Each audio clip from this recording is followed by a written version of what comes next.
Hello, my name is Griffin Williams, and I'm in Professor Comier's Physics 271 class, and I'm going to be doing my YouTube project on electric flux, symbolized by the sign phi sub e. So, the definition of electric flux is the rate of flow per unit area of the electric field, symbolized by this equation right here. Phi is equal to E, which is the E field, times the area, which is A. The total field at a point, we're going to be looking at points. A total field at a point is the vector sum of the fields due to all the point charges. To find it, we must consider a box, or a closed surface to enclose a charge, such as here and here, to find the charge. Now, if the charge is positively charged, then the E fields go out away from it. And if it's negatively charged, the E field goes towards it, if it's a single point.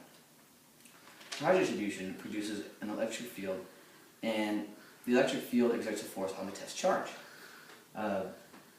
To determine the contents of the box, we need to measure the E field only on the surface area of the box, symbolized by the lines not necessarily going into the box, but either coming out or just going right up to it. Now, in order to calculate flux, we must look at several different cases.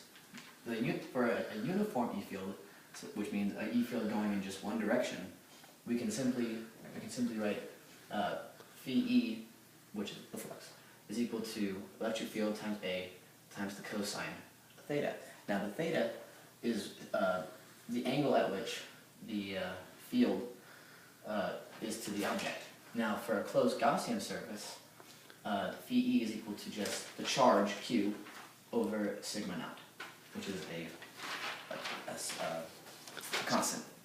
Now for a non-uniform E field, phi E is equal to the integral of the electron charge times delta of the area, so the change in the area. And we take the antiderivative or the integral of this to find it. Now, as my example, we're going to be dealing with a disk in a field, and we're going to find three things. We're going to we're going to determine the electric flux through the disk. B, find the flux through the disk if it is turned so that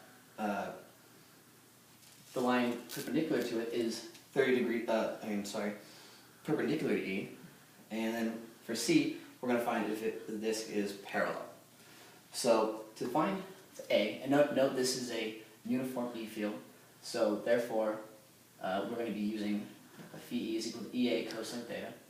And we were given that E is 2 times 10 to the third Newton over Coulomb.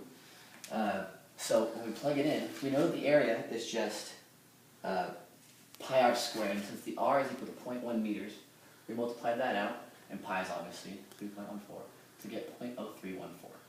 And cosine 30 is from the given that it's 30 degrees from the E field. And we multiply that all together, and we get 54 Newton meters squared over Coulomb. That's simple enough. So B is even simpler. If it's to become perpendicular, we must use cosine 90 degrees, because 90 degrees is perpendicular. And we know that cosine 90 is just equal to 0, so therefore we don't even need E and A, so it just goes to 0. Newton meter squared per Coulomb. For C, for perpendicular, we know that cosine 90 is just equal to 1. So again, we just plug in E and A, and we get this 63 Newton meter squared per Coulomb. That is my report on flux and an example given to me that I found in a book and that I figured out myself. So, have a great day, Professor Comier, and I'll see you in class.